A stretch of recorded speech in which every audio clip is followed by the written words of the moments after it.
Aujourd'hui, on va parler de pognon et on va commencer avec ce graphique. C'est les dépenses prises en charge par l'État pour chaque ancien Premier ministre en 2023.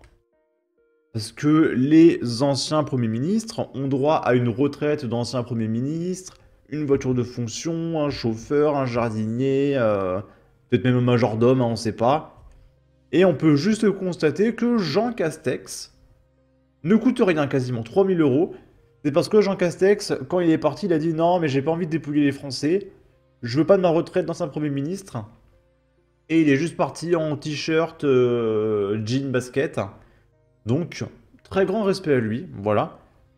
Mais si on regarde ce graphique, c'est pour parler de Bernard Cazeneuve. Bernard Cazeneuve nous coûte aujourd'hui 200 000 euros par an. Alors que le mec, il est resté 5 mois en poste. 5 mois. 200 000 euros par an aujourd'hui. Vous vous rendez compte quand même, mais imaginez tout cumuler tous les anciens premiers ministres. C'est plus d'1 million d'euros par an, juste pour ces mecs-là. C'est complètement dingue.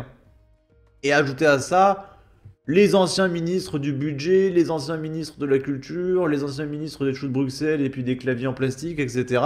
Mais la fortune que ça nous coûte, c'est horrible. Là, c'est Elisabeth Borne. Alors, est-ce qu'elle est là-dedans? Elle y est pas.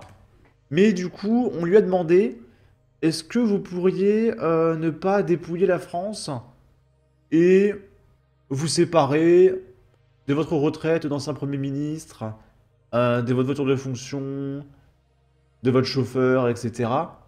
Et Elisabeth Borne refuse de contribuer aux économies et déclare qu'elle ne renoncera pas à ses avantages d'ex-première ministre, tels que la voiture avec chauffeur à vie, l'assistance de 2 collaborateurs et la protection personnelle. Voilà, non mais moi je veux mon argent quand même et j'ai bossé 1 an. Hein, je mérite ma voiture de fonction à vie et ma retraite de 5000 euros par mois pendant 70 ans. Allez, c'est mérité quand même. Bon. Par contre, les Français, c'est des feignasses, hein. Eh oh, faut travailler un peu plus là. Là, c'est un nouveau radar qui a été construit pour protéger les Français. C'est pour votre bien, les amis, d'accord? C'est un radar sonore. En cas de bruit excessif, vous serez pénalisé et vous recevrez une amende forfaitaire de 135 euros.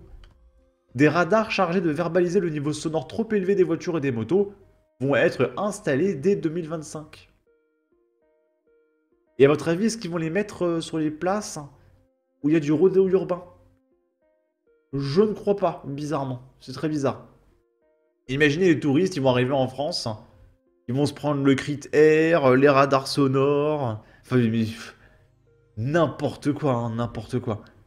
C'est une blague. Qu'est-ce qu'on pourrait leur interdire?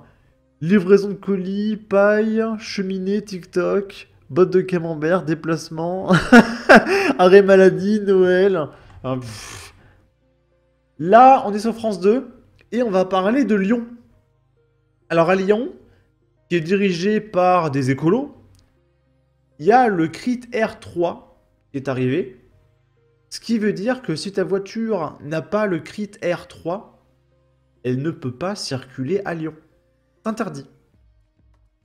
Et là, vous allez me dire, mais qu'est-ce qu'on fait si on a une voiture qui pollue un peu trop et que du jour au lendemain, on décrète que ta voiture pollue trop et ne peut pas circuler à Lyon? Qu'est-ce qui se passe? Eh bien, il faut jeter ta voiture. Que tu as peut-être payé 15 000 euros. Hein. C'est zéro vanne. Et du coup, dans ce reportage, il y a des gens qui vont témoigner que ils ont plus de voiture. Ils ne peuvent pas utiliser leur voiture, ils savent pas comment ils vont faire. Ils peuvent pas se repayer une voiture, enfin c'est une voiture quoi. Et voilà, c'est comme ça, c'est la règle à Lyon. Voilà, si vous n'aviez pas la bonne voiture, chais, comme on dit en France. Pays français, la langue de Molière. C'est complètement dingue. Hop. Avec cette question maintenant qui suscite l'inquiétude à Lyon. Comment pourra-t-on circuler à partir du 1er janvier prochain? Il a été décidé de maintenir l'interdiction de rouler des véhicules critères 3. Ça concerne plus de 135 000 voitures et deux roues, soit près d'1 sur 4. Le problème, c'est que beaucoup disent ne pas avoir les moyens de changer de voiture d'ici là. Denis Sébastien sur place avec Jean-Pierre Rival. C'est une échéance qui se rapproche. Dans un peu moins d'un mois, à l'intérieur de la zone à faible émission, la ZFE, seuls les véhicules électriques ou classés critères 1 et 2 auront le droit de circuler. Les voitures critères 3 devront rester au garage, aux grandes dames de leurs propriétaires. Du coup, il va falloir que je trouve une autre solution, que j'essaye avec une autre voiture, parce que j'ai une deuxième voiture. Donc c'est encore un problème de plus pour rentrer dans Lyon. Moi, j'ai pas la possibilité de me payer une autre voiture. Comment vous allez faire? Eh bien, je ne sais pas. Je vais peut-être faire du covoiturage, peut-être. Jean-Marc Chotard est retraité, ancien conducteur de tramway. Il habite à l'intérieur de la ZFE et possède un véhicule concerné par l'interdiction. Il l'utilise pour faire ses courses 1 ou 2 fois par semaine. Il fonctionne très bien, j'ai pas de souci avec. Chaque fois que je passe le contrôle technique, il me dit elle est nickel. Bon, s'il y a de la bricole à faire, je fais faire. S'il change un jour de voiture, il achètera un véhicule plus récent et moins polluant, mais ce n'est pas d'actualité pour l'instant, selon lui.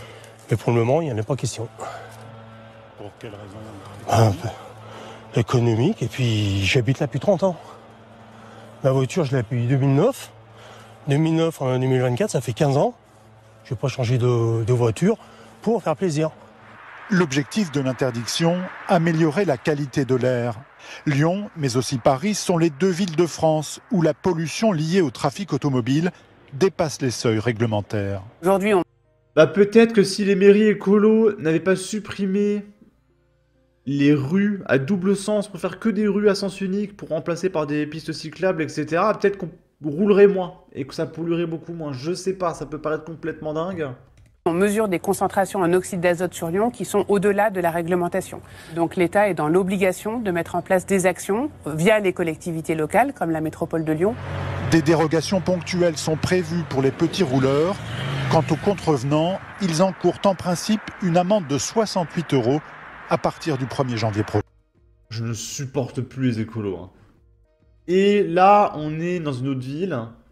Alors on est où? Je crois que c'est encore à Lyon. Hein. On est à Grenoble. Je suis fatigué de voir tourner les mêmes vidéos sur Paris, Grenoble, Bordeaux et d'autres villes gangrénées par des politiques absurdes. Leur point commun, une guerre contre la voiture, menée au nom d'un fantasme idiot, cette soi-disant ville du quart d'heure, qui n'est en réalité qu'une prison mentale pour socialo-dégénérés. Ces idéologues sont prêts à sacrifier tout sur l'autel de leur utopie, commerce, accessibilité et même le bon sens. Comment un commerce de proximité est censé survivre si on lui coupe ses moyens d'approvisionnement et si on empêche ses clients de stationner? C'est une évidence et pourtant ils s'obstinent. Résultat, Paris s'effondre sous le poids de cette stupidité socialiste avec des rues désertées et des commerces qui tirent le rideau. Et ils osent appeler ça du progrès, c'est du sabotage pur et simple. Et du coup, je me corrige, on est à Paris.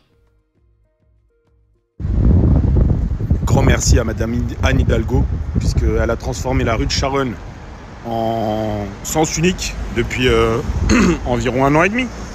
Un an et demi, donc cette rue elle est à sens unique maintenant. Avant elle était à double sens, on pouvait passer dans un sens et dans l'autre. Regardez juste le nombre de boutiques qui ont fermé. Fermé. Alloué. Fermé. On peut faire toute la rue. Hein. Toute la rue. Hein. Tout est fermé. Il n'y a pas... Voilà, tout est fermé. Fermé. Voilà. Alloué, tout est alloué. Partout. Vraiment. Merci Madame Anne Hidalgo. Vraiment. Voilà, bravo. Merci. Quand on limite l'accès aux véhicules à certains endroits, à certaines rues, on transforme dans des pistes cyclables. Avant, on pouvait stationner ici. C'était une rue à double sens. On pouvait stationner d'un côté et de l'autre. Et on pouvait circuler. Eh bien voilà, tout est fermé. Tout est fermé. Ça devient des villes mortes. Il n'y a plus d'activité, il n'y a plus rien. Il ne se passe plus rien. Bravo. Continuez comme ça, la gauche. Hein. Continuez comme ça. Faites fuir les gens. Faites fuir le commerce. Vous l'avez élu, hein. Vous l'avez élu. voilà, limiter les entrées d'argent dans... Et attendez, c'est pas la ville de Suleiman là-bas? Ah non, j'ai cru. Limiter les entrées d'argent dans les caisses de l'État. Voilà, bravo. Et puis tout finira comme ça, tiens, regarde. Voilà, aimez-vous les uns et les autres. Mais vous votez à gauche! Vous votez tout le temps à gauche! Parce que les écolos sont très faibles intellectuellement.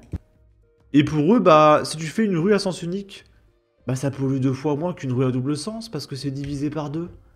Et voilà, ça s'arrête là en termes de raisonnement. Hein. Et ça vote à gauche. Et après, ça s'étonne. Oh, bah je comprends pas, ma ville elle tombe. Bah oui. Bon. Sur ce, n'hésitez pas à donner votre avis, votre opinion, à partager, liker, commenter. Ça aidera au référencement de la vidéo sur YouTube. Abonnez-vous, suivez-moi sur Twitter. Prenez soin de vous. Salut!